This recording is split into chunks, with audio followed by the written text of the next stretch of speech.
Roberto rentrait plus tard que d'habitude, comme c'était devenu la norme ces derniers mois. Son rôle de manager l'occupait jusque tard dans la nuit, mais depuis quelques jours, quelque chose de plus perturbant le rongeait. Il ne pouvait ignorer que sa fille, Anna, était devenue de plus en plus silencieuse et renfermée. Il y a peu de temps encore, sa fille de 10 ans se jetait dans ses bras et l'accueillait d'un rire contagieux. Maintenant, lorsqu'il franchissait la porte, elle levait à peine les yeux. Ce soir-là, alors qu'il ôtait sa veste et desserrait sa cravate, sa femme Laura l'accueillit avec son sourire chaleureux habituel. « Tu arrives pile à l'heure, le dîner est prêt », dit-elle joyeusement.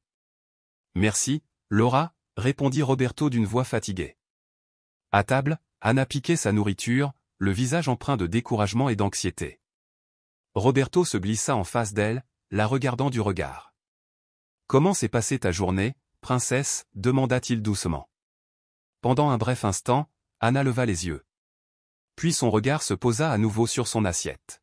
« D'accord, papa » murmura-t-elle.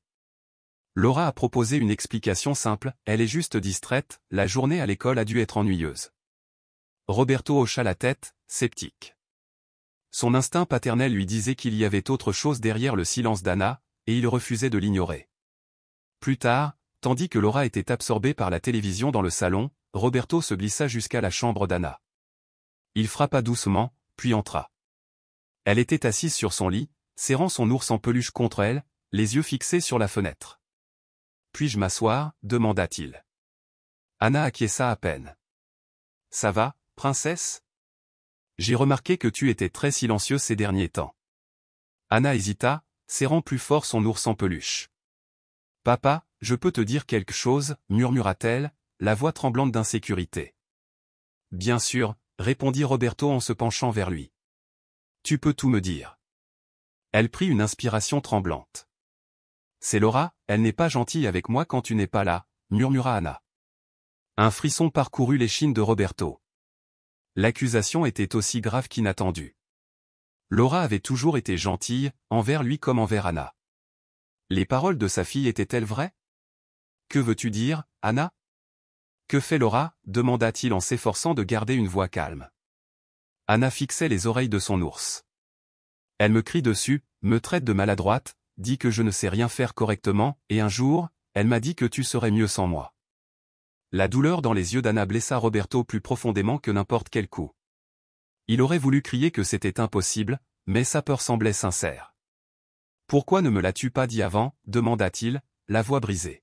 « Parce que je pensais que tu ne me croirais pas » dit Anna doucement. « Elle est toujours gentille quand tu es là.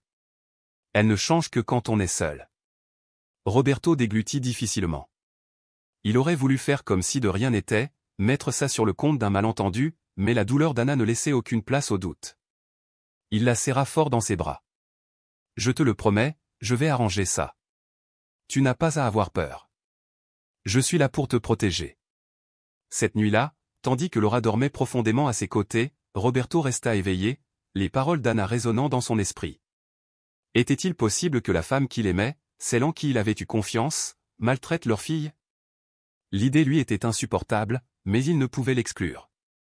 Il décida de ne pas confronter Laura sans preuve. Il observerait, écouterait et prendrait régulièrement des nouvelles d'Anna, laissant la patience le guider vers la vérité. Au cours des jours suivants, Roberto observa chaque interaction. Un après-midi, alors qu'il examinait des documents dans son bureau, il entendit des voix s'élever dans la cuisine.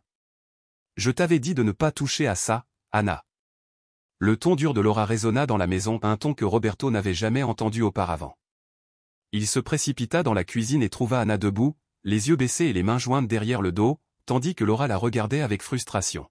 « Que s'est-il passé » demanda Roberto, s'efforçant de retrouver son calme. L'expression de Laura s'adoucit instantanément en un sourire doux et rassurant. « Oh, rien, elle a juste fait tomber un verre. Tu sais comme les enfants peuvent être maladroits. » L'estomac de Roberto se noua à ce renvoi. Il s'agenouilla près d'Anna et murmura « Ça va, princesse ?» Anna acquiesça silencieusement, mais son immobilité en disait long. Ce soir-là, au dîner, Roberto essaya à nouveau. « Comment s'est passée l'école aujourd'hui » demanda-t-il, plein d'espoir. « D'accord, » répondit Anna, « j'ai fait un dessin en cours d'art plastique. »« Je peux le voir plus tard » demanda-t-il en souriant. Anna lui répondit par un petit sourire sincère. Tandis que Laura servait le dessert, elle loua la créativité d'Anna, mais quelque chose dans son ton fit grincer des dents Roberto. Il resta silencieux, les soupçons grandissant. Le lendemain, Roberto rentra chez lui plus tôt que prévu. Derrière un mur, il entendit la voix de Laura dans le salon, « Tu dois apprendre à être plus prudente, Anna. Si tu ne commences pas à faire les choses correctement, personne ne voudra s'approcher de toi. » Anna ne dit rien. Le silence qui suivit fut plus révélateur que n'importe quelle parole. Le cœur de Roberto battait fort. Ce n'était pas la femme qu'il connaissait, ou du moins, pas quand il n'était pas là. Il était clair que sa fille n'avait pas exagéré. Cette nuit-là, pendant qu'Anna dormait, Roberto se prépara. Il savait qu'il ne pouvait plus attendre pour protéger sa petite fille et révéler la vérité, aussi douloureuse soit-elle. « Comment ça se passe avec Anna ces derniers temps ?» demanda-t-il, prenant un ton de simple curiosité. Laura, surprise par la question, haussa les épaules, mal à l'aise. « Eh bien, comme toujours, dit-elle doucement. Tu sais que c'est une fille réservée, même si parfois elle a besoin de limites. Mais rien d'extraordinaire. Pourquoi demandes-tu ça ? » Roberto l'étudia un instant avant de répondre, sans raison, « Je voulais juste savoir si tout allait bien. » Elle affichait un sourire radieux, masquant toute trace de problème. « Tout va bien, ma chérie. Anna est une gentille fille. » Bien que Roberto hochât la tête, le doute le rongeait. Laura n'avouerait jamais rien sans preuve tangible, réalisa-t-il. Il résolut de surveiller de plus près, sachant qu'il devrait bientôt prendre des mesures plus fermes pour protéger sa fille. Cette nuit-là, alors que la peur et la suspicion le tenaient éveillé, il murmura « Je te protégerai, Anna, quel qu'en soit le prix. » Le lendemain matin, Roberto arrivait plus tôt à la maison, prétextant vouloir passer plus de temps avec Anna. Il s'attardait dans le salon ou la cuisine, observant leurs interactions lorsque Laura pensait qu'il n'y prêtait pas attention. Un après-midi, il arriva en avance et trouva Laura en train de ranger les tiroirs pendant qu'Anna débarrassait la vaisselle. Anna était tendue et pressée. « Qu'est-ce que c'est ?» s'exclama soudain Laura en brandissant une assiette striée de restes de nourriture. Anna se figea, les yeux écarquillés et effrayés. « Je ne m'en étais pas rendu compte, » murmura-t-elle en soupirant et en secouant la tête. « C'est toujours pareil avec toi, » murmura Laura, si bas que Roberto dut tendre l'oreille. Bien qu'il n'y ait pas eu de paroles dures, le ton de Laura était ferme et humiliant. Anna baissa la tête et prit l'assiette en silence, tandis que Laura poursuivait comme si de rien n'était. À ce moment-là, Roberto entra dans la cuisine, l'air décontracté. « Bonjour, je suis arrivé tôt. »« Comment allez-vous » demanda-t-il. Laura se retourna, son sourire soudain poli et répété. « Bonjour, ma chérie. Quelle surprise de te voir si tôt. On finissait justement. » Anna lui jeta à peine un coup d'œil, son malaise étant évident. Roberto se retint de le confronter, mais sa détermination ne fit que se renforcer, il avait besoin de preuves irréfutables. Ce soir-là, après avoir bordé Anna, il l'appela pour une conversation tranquille. Elle entra, serrant son ours en peluche contre elle, le regard méfiant. « Qu'est-ce qui ne va pas, papa » demanda-t-elle. « Tout va bien, princesse » la rassura-t-il en s'asseyant à côté d'elle. « Je veux juste savoir comment tu vas. Ça va bien à la maison ?» Elle haussa les épaules, incapable de soutenir son regard. « Ce n'est rien » mentit-elle. « Anna, tu sais que tu peux me faire confiance, n'est-ce pas ? Tu peux tout me dire, » dit-il en lui prenant les petites mains. Les larmes lui montèrent aux yeux lorsqu'elle finit par avouer, « Papa, Laura dit toujours que je fais tout de travers. Elle me crie dessus quand tu n'es pas là et me traite de tous les noms. » La poitrine de Roberto se serra. « Comment t'appelle-t-elle » demanda-t-il doucement. « Devant moi, elle dit que je suis stupide, bonne à rien, que tu serais mieux sans moi, » murmura Anna. Ces mots le frappèrent comme un coup de poing. Il ravala sa colère et la serra contre lui. « Rien de tout ça n'est vrai. Tu es merveilleuse, intelligente et forte. » Cette nuit-là, Roberto resta éveillé, se demandant quelle décision prendre. Il ne pouvait pas affronter Laura sans preuve, mais il ne pouvait pas non plus laisser Anna subir une humiliation supplémentaire. La solution lui vint à l'esprit, des caméras et des enregistreurs cachés pour filmer le traitement de Laura en son absence. Tôt le lendemain, tandis que Laura emmenait Anna au parc, Roberto parcourait Internet à la recherche des meilleurs systèmes de sécurité discrets. Son plan était simple, mais décisif, installer de petites caméras dans le salon, la cuisine et le couloir, camouflés parmi les décorations, afin de recueillir les preuves nécessaires à la protection de sa fille. Il avait également installé le système pour pouvoir consulter les enregistrements depuis son téléphone ou son ordinateur à tout moment. À la fin, il ressentit un pincement de culpabilité d'avoir envahi l'intimité de leur maison, mais les mots d'Anna et son simple dessin lui rappelèrent pourquoi il avait agi ainsi. Il ne s'agissait pas de Laura ou de lui, mais de protéger sa fille.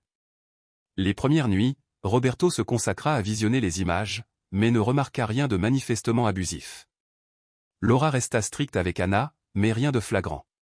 Puis, un soir, un enregistrement commença à mettre en lumière ce qu'Anna avait enduré. Dans le salon, Anna était assise à la table à manger, peinant à faire ses devoirs. Elle demanda de l'aide à Laura, mais au lieu de la traiter avec gentillesse, Laura se leva de sa chaise et s'approcha avec impatience.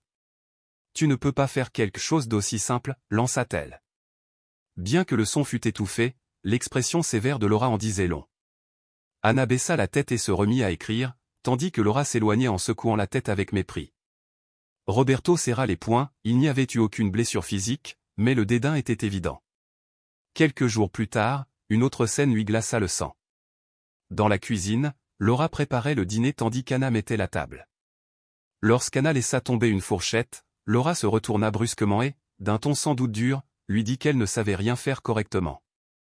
Anna recula, sa petite silhouette reculant de peur. La scène fut brève, mais son impact fut indéniable. La cruauté et l'humiliation de Laura furent mises à nu. Ce soir-là, Roberto résista à l'envie de la confronter immédiatement. Il rassemblerait davantage de preuves avant d'agir. Tard dans la nuit, pendant que Laura dormait, Roberto repassait les enregistrements encore et encore. Son instinct paternel le poussait à aller de l'avant, il devait être sûr de lui avant d'affronter Laura. Il marmonna dans l'obscurité, « Tu ne reverras plus ça, Anna. » Je te le promets, la détermination brillait dans ses yeux.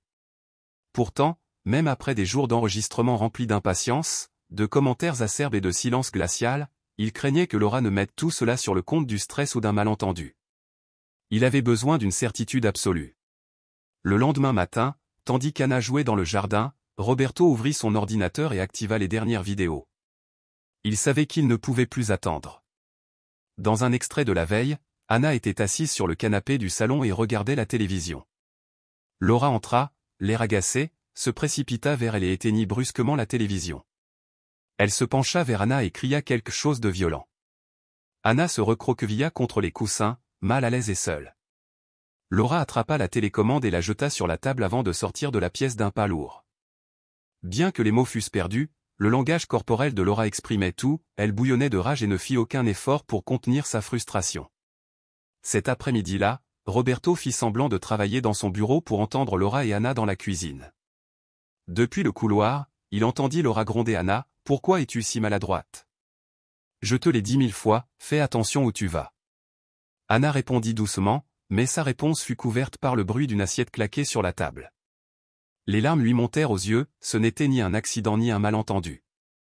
Il retourna dans son bureau, bien décidé à revoir les images de la journée et à confronter Laura s'il trouvait quelque chose de concluant. Plus tard dans la soirée, un autre enregistrement confirma ses craintes. Après le dîner, Anna débarrassa la table sous le regard glacial de Laura. Soudain, Laura lui arracha la nappe des mains et, d'un geste brusque, désigna la cuisine comme pour la bannir. Anna obéit en silence, la tête baissée. Même si les caméras ne purent capter les mots exacts, le mépris de Laura était indéniable. Le cœur de Roberto battait la chamade, il devait agir. Avant d'aller se coucher, il enregistra les extraits les plus accablants sur une clé USB et se prépara à une possible manipulation de Laura. Le sommeil lui échappa tandis que les images de la vulnérabilité d'Anna et de la cruauté de Laura tourbillonnaient dans son esprit. La décision était prise, demain, tout serait révélé. Il se réveilla avant l'aube, s'assura qu'Anna était calme dans sa chambre, puis trouva Laura dans la cuisine en train de préparer le petit déjeuner. « Il faut qu'on parle, dit-il fermement. Laura leva les yeux, curieuse. « Qu'est-ce qui ne va pas, ma puce ?» demanda-t-elle, bien que sa voix trahît une pointe d'inquiétude. Roberto la regarda dans les yeux. « C'est à propos d'Anna. J'ai remarqué des choses que je ne peux pas ignorer. » Son visage ne trahissait rien lorsqu'elle demanda, « Quelle chose ? De quoi parles-tu » Roberto inspira profondément. « J'ai observé comment tu la traites quand tu penses que je ne suis pas là. J'ai des enregistrements. Je sais ce que tu dis et ce qu'elle ressent. Il faut que ça cesse. En un instant, Laura perdit son sang-froid, la surprise fit place à la colère. Tu m'espionnes chez moi? C'est dingue, s'exclama TL. Roberto resta sur ses positions. Ce n'est pas dingue. Je protège ma fille, et j'ai des preuves. Je ne te permettrai plus de l'humilier. Laura tenta de se défendre, affirmant que tout cela n'était qu'un malentendu et le qualifiant de trop sensible. Mais Roberto refusa de céder. Chaque vidéo qu'il avait visionnée l'impatience de Laura, ses paroles dures, ses gestes froids formaient un modèle évident de cruauté. Il devait protéger Anna.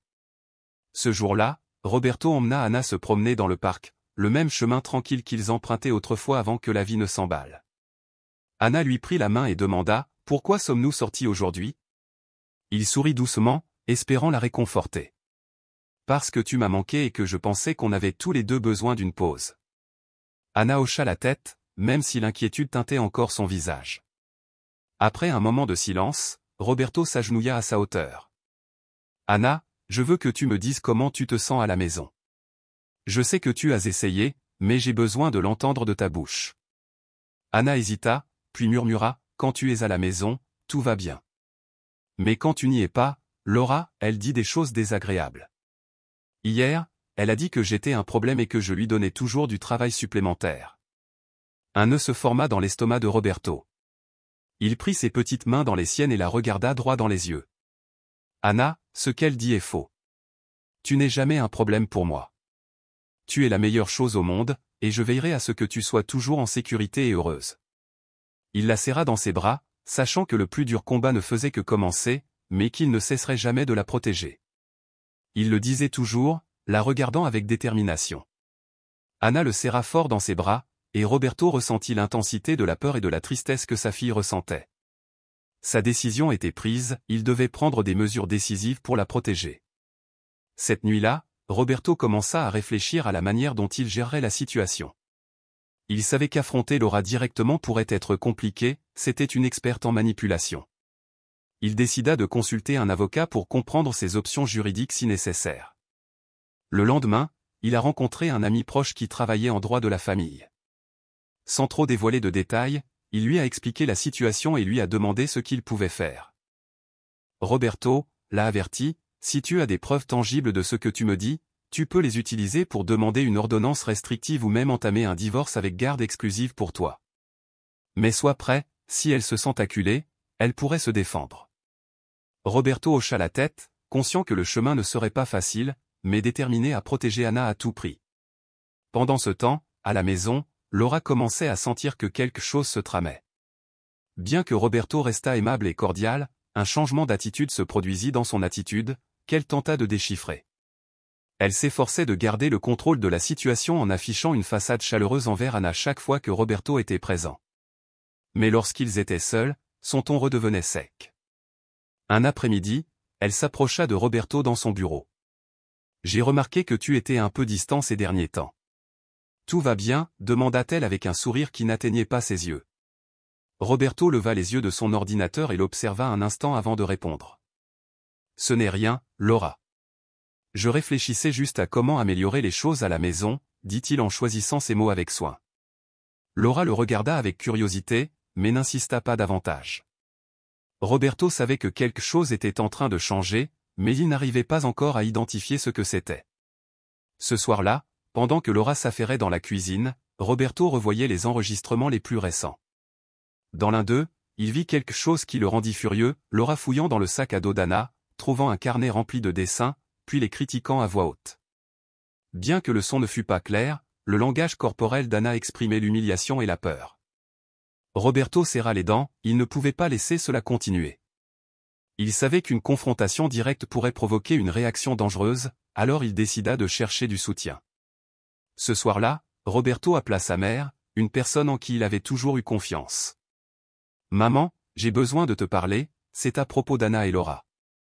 Je crois que ça ne va pas à la maison. » Son ton sérieux lui suffisait, elle accepta de le rencontrer le lendemain. Grâce à l'aide de sa mère et aux démarches juridiques qu'il envisageait, Roberto se sentait un peu plus près de protéger Anna pour de bon. En se couchant, il était envahi par un mélange de peur et d'espoir, pleinement conscient que le chemin à parcourir serait semé d'embûches, mais certain qu'il le faisait pour la raison la plus importante de sa vie, sa fille. Elle demanda avec une prudence évidente, « Anna, je pense que nous savons tous les deux que les choses n'ont pas été faciles pour elle ces derniers temps. Je veux que nous travaillions ensemble pour améliorer la dynamique familiale. » Il choisit ses mots avec soin. Laura plissa les yeux en évaluant sa réponse. « Insinuez-vous que c'est moi le problème? Si c'est le cas, j'aimerais savoir sur quoi vous vous basez. » Il répondit d'un ton déjà sur la défensive. Roberto prit une grande inspiration, gardant son calme. « Je n'accuse personne, Laura. Je dis juste qu'il faut faire des changements.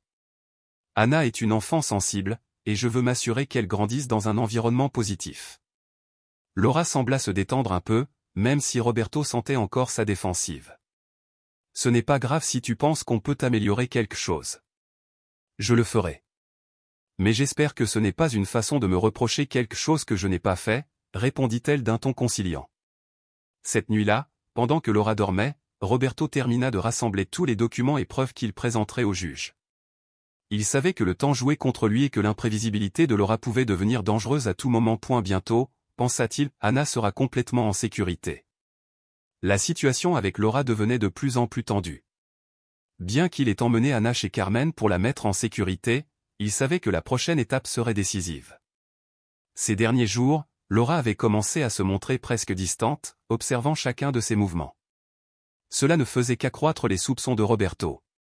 En examinant les enregistrements les plus récents sur son ordinateur, il trouva quelque chose qui le figea net. Sur un plan, Laura était au téléphone dans le salon, la voix basse mais pressante, « Je ne sais pas combien de temps je vais pouvoir supporter ça.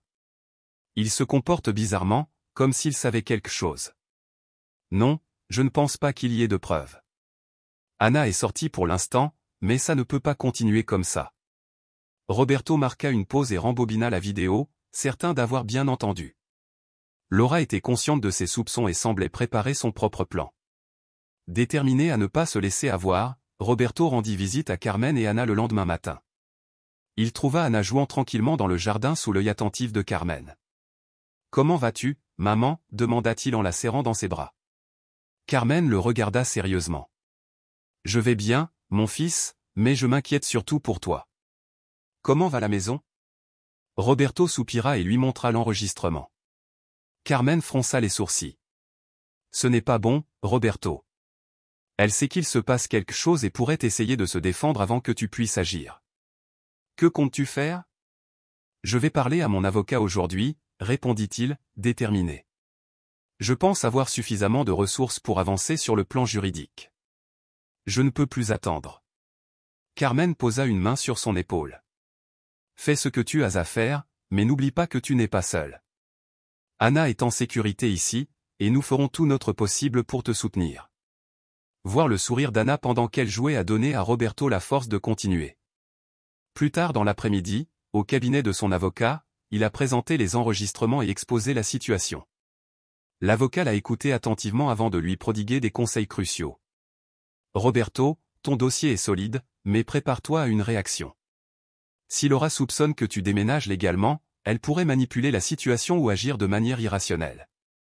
Je te recommande de demander la garde exclusive et d'empêcher Anna de rentrer chez elle jusqu'à ce que la situation soit résolue. » Cet après-midi-là, Roberto entamait la procédure officielle. De retour à la maison, Laura essayait de faire comme si de rien n'était, mais Roberto sentait son agitation. Elle sentait quelque chose se produire derrière elle, la poussant au bord du gouffre. Tard ce soir-là, alors que Roberto faisait semblant d'être occupé dans son bureau, Laura s'approcha de lui. « Je peux te parler » demanda-t-elle en essayant de se calmer. « Bien sûr, dis-moi » répondit-il en fermant lentement son ordinateur portable. Laura l'observa avant de parler, « J'ai l'impression que tu es distant ces derniers temps. Anna est absente, et tout semble changer. Tu as quelque chose à me dire ?» Roberto inspira profondément. « Laura, j'ai beaucoup réfléchi à notre dynamique familiale. Je veux que les choses s'améliorent pour tout le monde, surtout pour Anna. Je crois que nous avons des problèmes que nous n'avons pas résolus correctement, et je veux y travailler. » Laura fronça les sourcils. Visiblement insatisfaite. « Des problèmes, tu parles de moi ? Parce que si c'est le cas, je préfère que tu sois direct. » Roberto resta calme. Je ne pointe personne du doigt, Laura. Je pense juste que nous devrions tous réfléchir à la façon d'améliorer les choses. Le bien-être d'Anna est ma seule préoccupation. Elle le fixa du regard, cherchant un sens caché, puis acquiesça finalement. Bon, si tu penses qu'il y a quelque chose à améliorer, travaillons Y. Mais j'espère que ce n'est pas une tentative de me reprocher quelque chose que je n'ai pas fait. Elle se leva et quitta la pièce. Roberto la regarda partir, conscient que son temps était compté. Laura était sur le point de découvrir son plan, et il devait agir vite avant qu'elle ne puisse riposter. Ce soir-là, il examina à nouveau les preuves et envoya le tout à son avocat, accompagné d'un résumé détaillé des événements. En revoyant un enregistrement glaçant, il entendit la voix de Laura plus agressive qu'auparavant, « Je ne peux plus attendre. S'il continue comme ça, je vais devoir prendre des mesures moi-même. Je ne laisserai pas la situation dégénérer. » Il mit la vidéo sur pause, la poitrine serrée. Laura était sur le point de commettre un acte désespéré, ce qui ne fit que renforcer sa détermination à protéger Anna. Le lendemain matin, l'impatience et la nervosité étaient palpables. C'était le jour où il devait officiellement déposer les documents de garde. Avant de partir, Roberto visionna une dernière fois les enregistrements pour s'assurer qu'il n'avait rien oublié qui puisse étayer sa thèse. Dans un autre passage, les paroles chuchotées de Laura résonnèrent, « Je les paierai. » Et ça ne peut pas continuer comme ça. Il était clair qu'elle complotait, même s'il ignorait jusqu'où elle irait. Au tribunal, l'avocat a confirmé la solidité des preuves de Roberto et du témoignage d'Anna. C'est largement suffisant pour justifier la garde exclusive, a-t-il déclaré. Mais soyez vigilants, lorsque Laura recevra la notification, elle pourrait réagir de manière imprévisible. Roberto hocha la tête, se préparant au véritable défi qui l'attendait. De retour chez lui, il trouva Laura plus agitée que jamais. Elle le confronta, les bras croisés, « Où étais-tu toute la journée ?» Roberto resta calme. « J'avais des choses à régler au bureau. Tout va bien ici. » Elle le regarda un instant avant de répondre, « Oui, tout va bien, même si j'aimerais savoir quand tu comptes ramener Anna. Je commence à croire que tu ne me fais pas confiance pour gérer les choses à la maison. » Roberto choisit de ne pas s'engager. « Anna profite du temps passé avec ma mère. Le moment venu, elle reviendra. » Ne t'inquiète pas, Laura fronça les sourcils, visiblement insatisfaite, mais n'insista pas. Roberto savait qu'il perdait le contrôle de la situation, et cette frustration ne faisait que la rendre plus dangereuse. Tard dans la nuit, il vérifia la caméra du couloir et vit Laura fouiller dans les tiroirs où il rangeait des documents importants. Bien qu'elle n'ait rien trouvé, le simple fait de fouiller confirma ses craintes. Elle essaie de comprendre ce que je fais, pensa-t-il en éteignant le moniteur. Le temps est crucial. Je dois m'assurer que Laura n'ait aucune chance de manipuler les choses ou de mettre Anna en danger. Le lendemain après-midi, l'avocat de Roberto a appelé pour confirmer que Laura recevrait la notification de garde le jour même et l'a averti de rester vigilant et calme, prêt à intervenir auprès des autorités si elle réagissait de manière agressive. Roberto a senti le poids de la crise imminente en raccrochant. Quelques instants plus tard, Laura a fait irruption dans la salle à manger. Roberto lui a remis l'enveloppe et lui a calmement expliqué qu'il demandait la garde exclusive de leur fille, Anna. Furieuse, Laura l'a accusée de l'espionner et a remis en question sa capacité à être mère. Roberto est resté ferme, insistant sur le fait que ses enregistrements et ses observations des mauvais traitements infligés par Laura à Anna ne lui laissaient d'autre choix que d'agir pour la sécurité de sa fille. Les jours suivants, la colère de Laura s'est manifestée par des portes claquées et des remarques acerbes, tandis que Roberto a discrètement renforcé son dossier, il a rassemblé des preuves, consulté son avocat et placé Anna chez sa mère. Lorsque Laura a proposé une thérapie familiale comme diversion, Roberto a refusé, le bien-être d'Anna était sa seule préoccupation. 3 jours plus tard, lors de l'audience relative à la garde des enfants, le juge a visionné des extraits des crises émotionnelles répétées de Laura et entendu le témoignage de la mère de Roberto. Concluant qu'Anna avait besoin d'un foyer stable et aimant, le tribunal a accordé la garde exclusive à Roberto et a ordonné à Laura de suivre une thérapie obligatoire. De retour chez lui, Roberto est allé chercher Anna chez sa grand-mère. Ils se sont enlacés et ont ressenti un soulagement profond. Roberto a inscrit Anna en thérapie pour enfants et a cherché son propre soutien, déterminé à reconstruire ensemble une vie ancrée dans l'amour, la sécurité et la confiance.